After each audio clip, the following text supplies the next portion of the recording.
마틴 루터가 당시 로마 가톨릭 교회를 개혁하기 위해 독일 바덴베르크 성당 정문에 95개 조항의 반박문을 공포함으로써 시작이 되었습니다.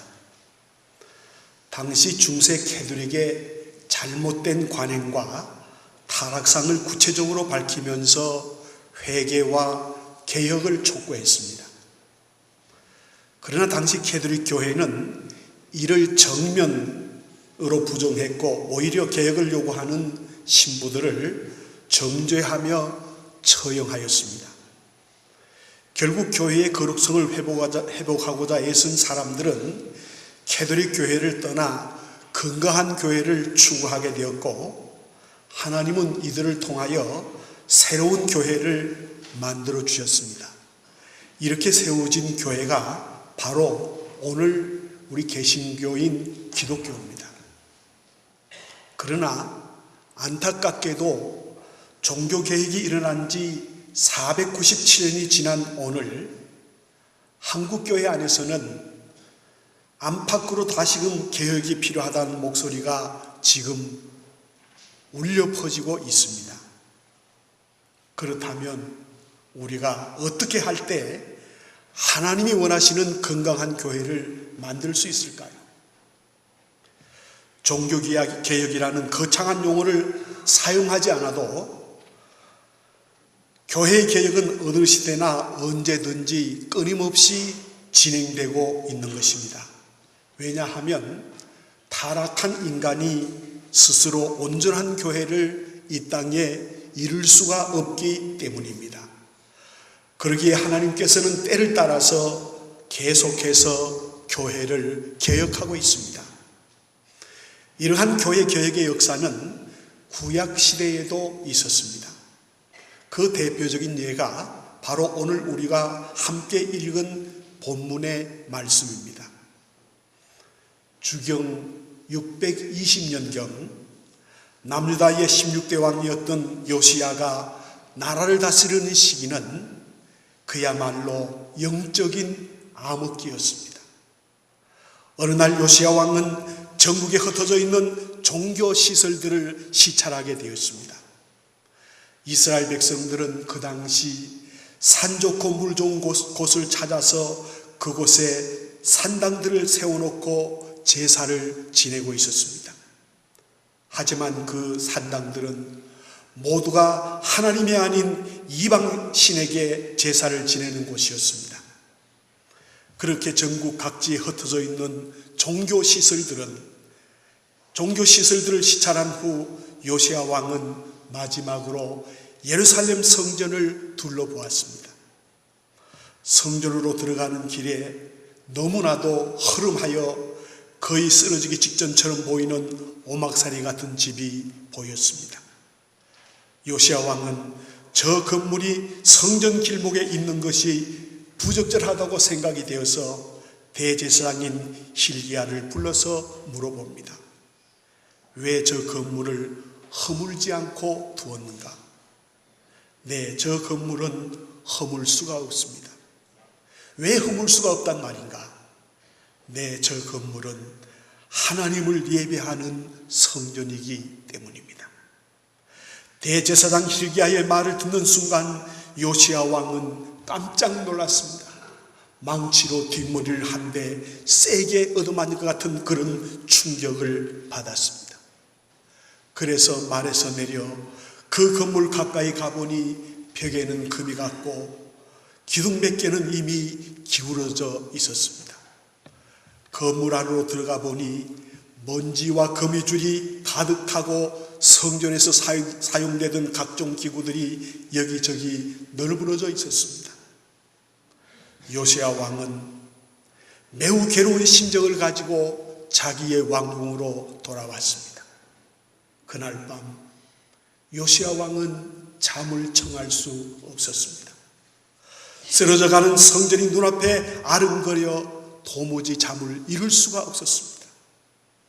하나님께서는 다 무너져가는 성전에 계시고 자신은 화려한 궁중 왕궁 침대에서 잔다는 것이 스스로에게 용납이 되지 않았습니다.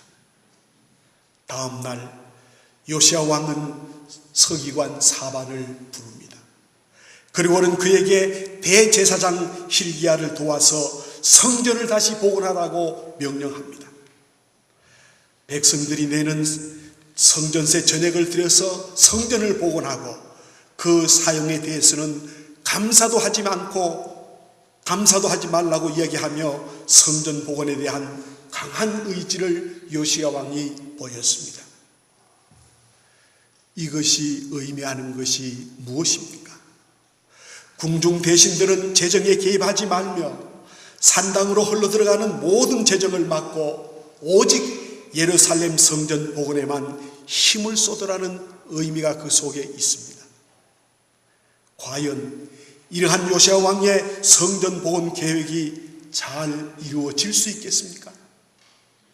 요시야 왕은 그의 나이 겨우 8살이 되는 해에 왕으로 등극하였습니다. 그가 왕으로서 나라를 다스린 지난 18년 동안 철저히 대신들을 의지하며 나라를 다스렸습니다. 그러기에 요시야 왕은 많은 부분들을 대신들의 눈치를 살필 수밖에 없는 그런 상황이었습니다. 그런데 대신들 가운데 전국 각지에 흩어져 있는 산당과 금전적으로 결탁이 되어 있는 사람들이 많이 있었습니다. 그런 까닭에 요시야의 정책에 많은 대신들에게는 매우 못마땅하게 여길 수도 있었습니다.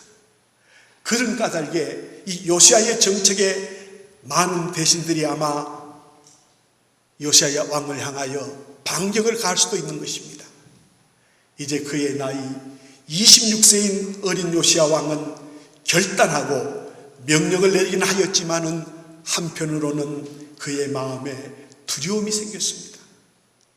어쩌면 이러한 결정이 자신의 왕자까지 위태롭게 할지 모른다는 생각이 들었습니다.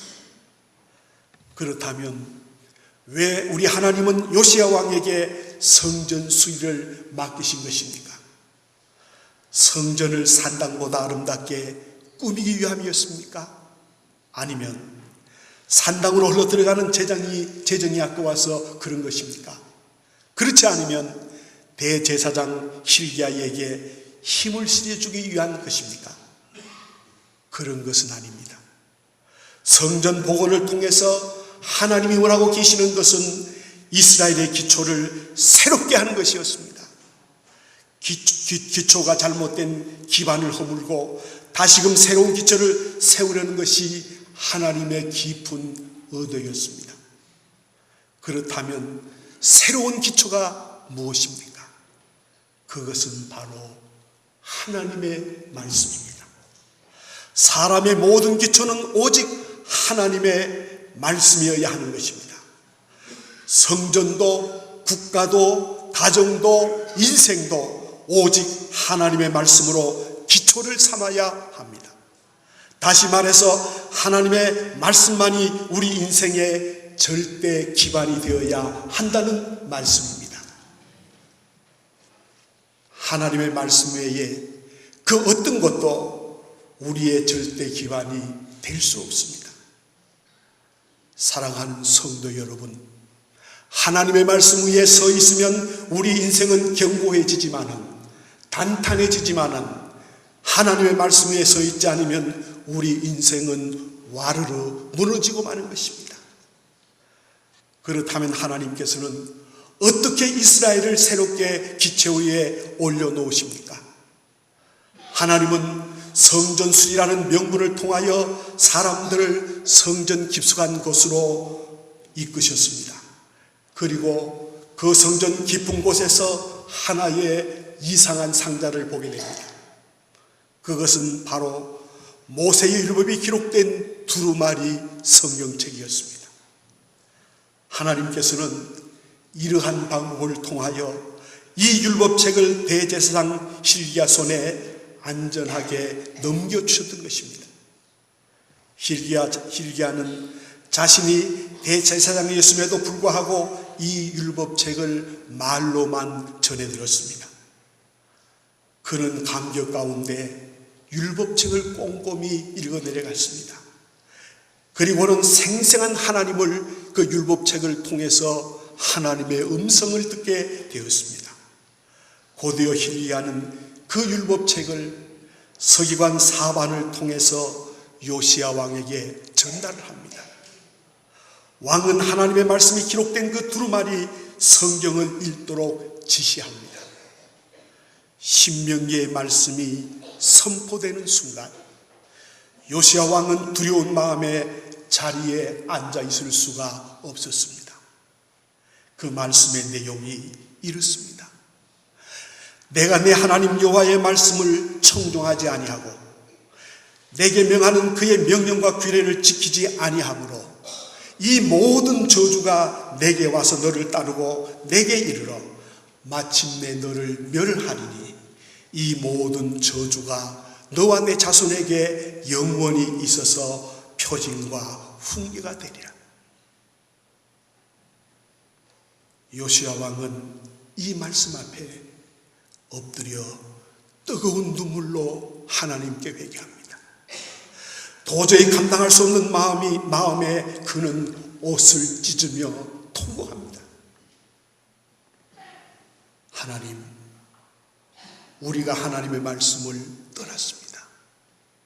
하나님, 우리가 하나님의 말씀인 명령에 순종하지 않았습니다. 우리가 하나님을 배신했습니다. 하나님의 말씀 앞에 요시야 왕은 눈물로 회개합니다. 이러한 요시야 왕의 회개 가운데 하나님의 초월적인 능력이 임하게 되었습니다. 하나님께서는 그동안 죄악 가운데 살아가던 이스라엘을 새롭게 하시기 시작했습니다. 사랑하는 우리 성도 여러분, 우리가 믿는 하나님은 누구십니까? 하나님은 정죄하시는 하나님이 아니십니다. 하나님은 심판하시는 분이 아니십니다. 하나님은 죄악을 토해내게 하시고 새롭게 하시는 사랑의 하나님이십니다. 그렇다면 하나님께서 원하시는 것이 무엇입니까? 인간의 욕망으로 만들어진 우상을 숭배하는 것이 아니라 사랑과 정의로 충만한 여호와를 경외하는 것이었습니다. 무엇이 흔들리는 교회를 다시 굳건하게 든든하게 세울 수 있겠습니까? 오직 하나님의 말씀입니다. 오직 하나님의 말씀으로 기반을 삼는 사람만이 이를 가능케 하는 것입니다. 하나님의 말씀, 이것은 절대 조건입니다. 우리가 하나님의 말씀은 우리의 생명입니다. 하나님의 말씀에는 다른 것은 절대 우리가 할 수 없는 것입니다. 그래서 하나님은 우리에게 분명히 약속하셨습니다. 신명기 28장 2절에서 9절의 말씀에 보면 이렇게 약속하셨습니다. 우리 함께 읽겠습니다. 내가 내 하나님 여호와의 말씀을 청종하며 이 모든 복이 내게 임하며 내게 이르리니 성읍에서도 복을 받고 들에서도 복을 받을 것이며 내 몸의 자녀와 내 토제의 소산과 내 짐승의 새끼와 소와 양의 새끼가 복을 받을 것이며 내 광주리와 떡반죽 그릇이 복을 받을 것이며 내가 들어와도 복을 받고 나가도 복을 받을 것입니다. 여호와께서 너를 대적하기 위하여 일어난 적군들을 내 앞에서 패하게 하시리라. 그들이 한 길로 너를 치러 들어왔으나 내 앞에서 7길로 도망하리라. 여호와께서 명령하사 내 창고와 내 손으로 하는 모든 일에 복을 내리시고 내 하나님 여호와께서 내게 주시는 땅에서 내게 복을 주실 것이며 여호와께서 내게 맹세하신 대로 너를 세워 자기의 성민이 되게 하시리니 이는 내가 내 하나님 여호와의 명령을 지켜 그 길로 행할 것임이니라. 아멘. 종교개혁자 마틴 루터는 1551년 자신의 종교개혁 운동을 탄압할 목적으로 열린 보름스 국회에 소환이 되었습니다. 재판장은 앞에 서 있는 루터에게 이렇게 선언합니다. 당신이 카톨릭 교회에 대하여 앞에서 반박한 95개 조항을 지금 즉시 철회하시오. 만약 철회하지 않는다면 당신을 화형으로 처형하겠습니다. 그때 루터의 유명한 말이 있습니다. 내 양심은 성경 말씀에 사로잡혀 있습니다. 나는 성경 말씀에 응하지 않는 한 아무것도 철회할 수도 없고 철회하지도 않을 것입니다. 나는 하나님의 말씀 위에 확고부동하게 서 있습니다. 나는 달리 어쩔 도리가 없습니다. 죽어도 좋습니다. 성도 여러분, 마틴 루터가 종교개혁을 할 수 있었던 가장 큰 원인, 힘이 무엇입니까? 마틴 루터의 위대함이 여러분 어디에 있습니까?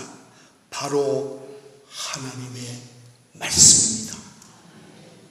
그가 종교개혁을 시도할 수 있었던 것도 하나님의 말씀 때문이었습니다.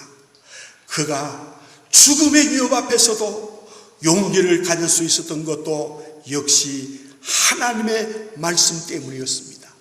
성도 여러분, 하나님의 말씀이 우리의 능력입니다.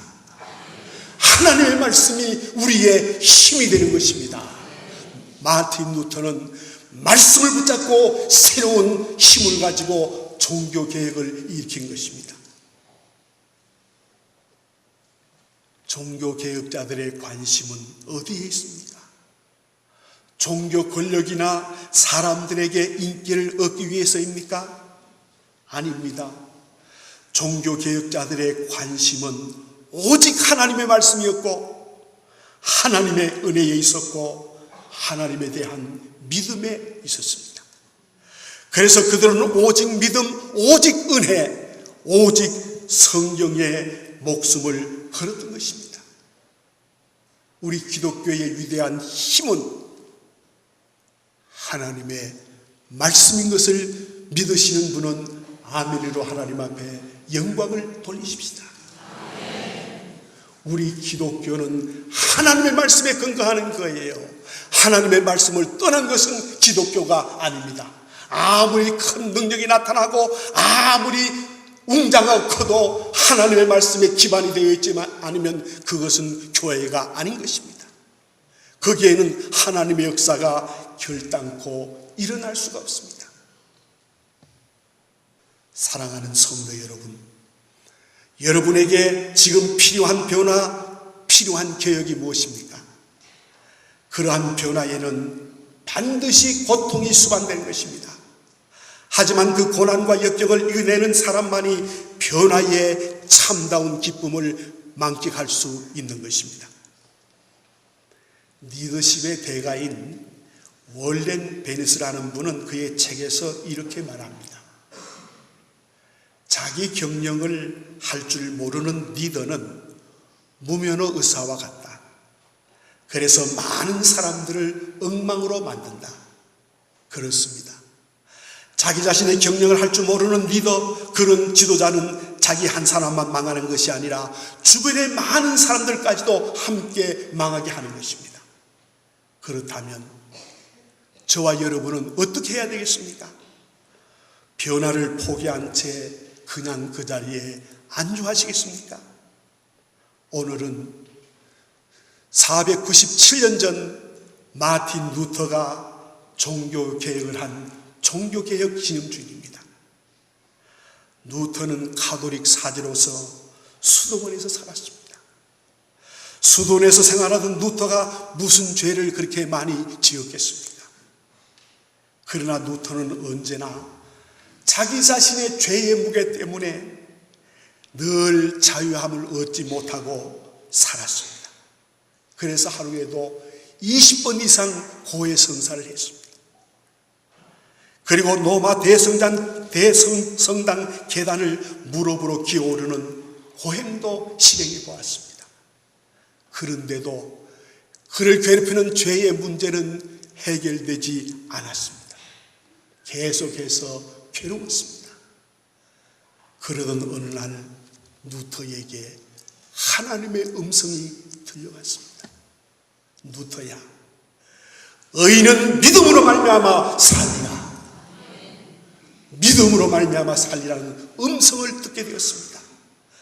그가 들은 이 음성이 시발점이 되어 루터는 중석이 암흑기를 걷어 올리는 종교 개혁을 일으킨 것입니다. 그는 오직 믿음으로, 오직 말씀으로, 오직 예수로 종교 개혁을 한 것입니다. 오직 믿음으로 의롭다 함을 얻고 오직 믿음으로 구원을 얻었다는 것을 그는 깨달았습니다. 그 이후 루터는 진정한 자유와 평화를 누리게 됩니다. 그리고 중세시대 로마 캐톨릭의 잘못된 교리에 사로잡혀 고통 가운데 살고 있는 많은 사람들을 그 고통에서 해방시켜 주셨습니다. 성도 여러분, 우리가 사는 세상이 바뀌기를 원하십니까? 내가 먼저 변화되어야 합니다. 내가 변화되어야 돼요. 여러분, 우리의 가정이 변화되기를 원하십니까?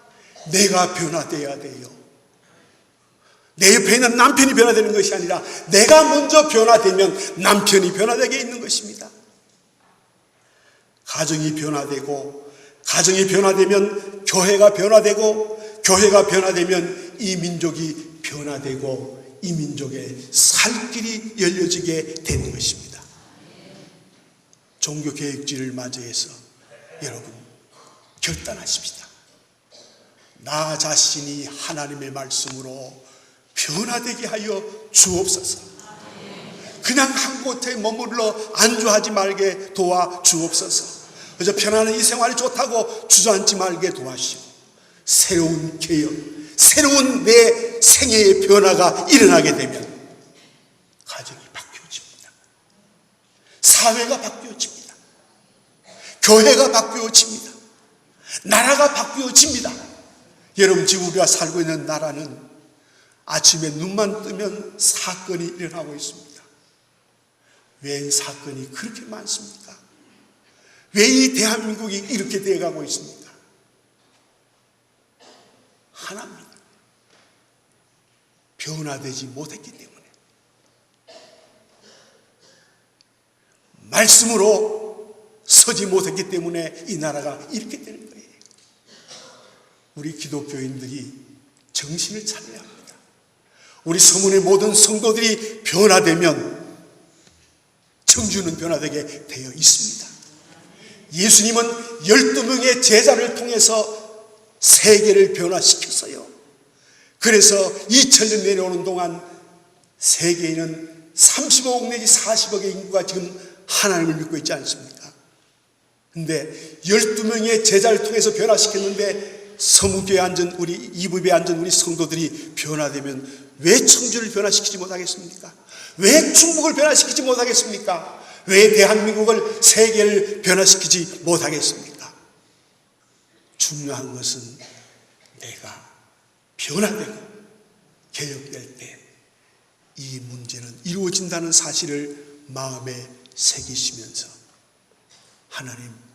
하나님의 말씀으로 변화되게 하여 주옵소서 하는 뜨거운 기도가 저와 여러분들에게 있기를 주님의 이름으로 축복합니다.